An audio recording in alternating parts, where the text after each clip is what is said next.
आध्यात्मिक विकास में साधक के चित्त में क्या क्या प्रतिरोध होता है। तो ये बड़ा गहरा विषय है। इस बारे में 2 वीडियो बनाए गए हैं। मैं आपको लिंक देता हूँ। मैं 1-2 वाक्य बताऊंगा उसमें। ये पहला है भाग और ये दूसरा भाग। तो प्रतिरोध की परिभाषा ये है कि ज्ञान देने पर चित्त उसको अस्वीकार करता है। तो सबसे बड़ा कारण ये है, आपने क्या पूछा है, कारण ही पूछा है ना। हाँ, क्या प्रतिरोध होता है। सबसे बड़ा तो उसमें मान्यताओं का होना। बहुत यदि मान्यता है उस व्यक्ति में तो वो ज्ञान को स्वीकार नहीं करता। वो ये जानना चाहता है कि मेरी कौन सी मान्यता सत्य है। गुरु के पास भी इसीलिए जाता है कि जानने के लिए कि कम से कम इतना बता दे कि मैं जो मान बैठा हूँ वो सत्य है या नहीं। ज्ञान नहीं लेने जाता। उसका जो है प्याला खाली नहीं है, भरा हुआ है पहले से, तब उसमें कुछ जाता नहीं है। ये अवरोध है।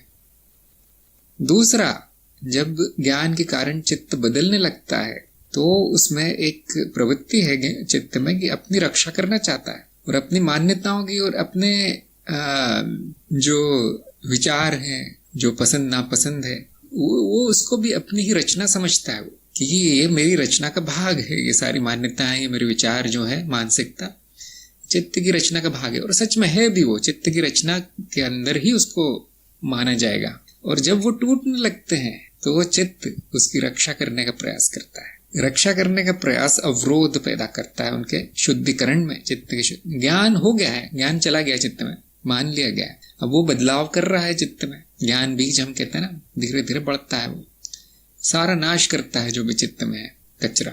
अब चित्त स्वयं अवरोध पैदा करता है, ये सोचकर, या इसमें सोचना भी नहीं कहा जाएगा, ये प्राकृतिक है उसका वृत्ति, कि मेरे अंदर जो भी बसा हुआ था, एक पूरा शहर बसा था ज्ञान का, वो टूट रहा है। तो पूरी तरह से उसको बचाने का प्रयास करता है। इसको कहते हैं अवरोध।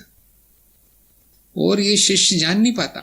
विघन जो है शिष्य जान लेता है कि हाँ, ये विघन आ रहा है, मेरे माँ बाप मुझे जाने देते आश्रम में, मेरे पड़ोसी मेरे पे हंसते हैं और मुझे नौकरी से निकाल दिया गया है क्योंकि मैंने बॉस को मिथ्या कह दिया था। अब इससे ये विघन है, इनको शिष्य जानता है। लेकिन अवरोध को कोई नहीं जानता, अवरोध को नहीं जान सकता। गुरु ही जानता है क्या अवरोध पैदा हो रहा है। और ये अवरोध कभी कभी शरीर में दिख पड़ते हैं, तेज गर्मी, बीमारियों के रूप में, मानसिक बीमारियों, पागलपन के रूप में, डर लगना, क्रोध आना, गुरु को शत्रु मान लेते हैं, गुरु पे शक हो जाना कि कुछ चाहते होंगे, जरूर पैसे चाहते होंगे, कुछ और चाहते होंगे। इस तरह से वो अवरोध पैदा करता है चित्त, और फिर प्रगति रुक जाती है। तो इसीलिए आप देखिए, जो जड़ बुद्धि होते हैं और तरह तरह के अंधविश्वास पाले होते हैं, उनके सामने आपको बस बोलना है कि आप गलत हैं और प्रमाण दे देना है कि आप कैसे गलत हैं।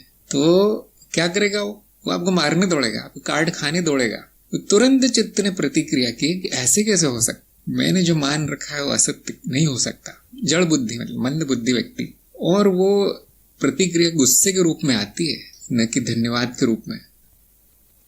ऐसे आदमी को हम कहते हैं उग्रवादी।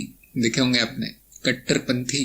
तो अगर कोई ज्ञान लेने आता नहीं है, स्वयं की इच्छा से नहीं आता, तो उसको ज्ञान देना खतरे से खाली नहीं है। वो आप ही का गला काट देगा। और इस तरह के लोगों को, तो मूर्ख लोगों को ज्ञान नहीं देना है, बिल्कुल नहीं। जिनमें मूर्खता दिख जाती है वहां आप समय न नष्ट करें। ऊपर से वो आपको शत्रु बना लेगा।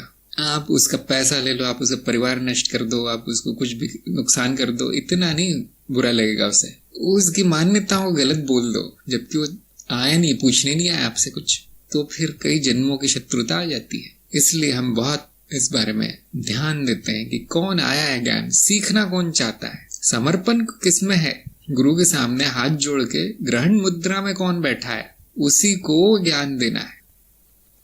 जैसे जीसस क्राइस्ट ने कहा था, सुअर के सामने मोती नहीं डाले जाते। हम भी कहते हैं ऐसा भारत में कि कौवे को मोती नहीं खिलाते हैं हंस को खिलाते हैं। तो यहाँ पर ज्ञान का कौन अधिकारी है, वो देखने के बाद ही ज्ञान देना है। नहीं तो अवरोध आते हैं, विघन आते हैं, और वो गुरु भी कुछ कर नहीं पाता। गुरु यही बोलता है कि भाई अभी आपका समय नहीं आया, 5 साल बाद आना।